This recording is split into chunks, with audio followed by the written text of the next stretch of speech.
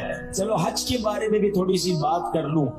بڑی تعداد میں وہ لوگ ہیں جن پر حج فرض ہو جاتا ہے مگر وہ حج نہیں کرتے۔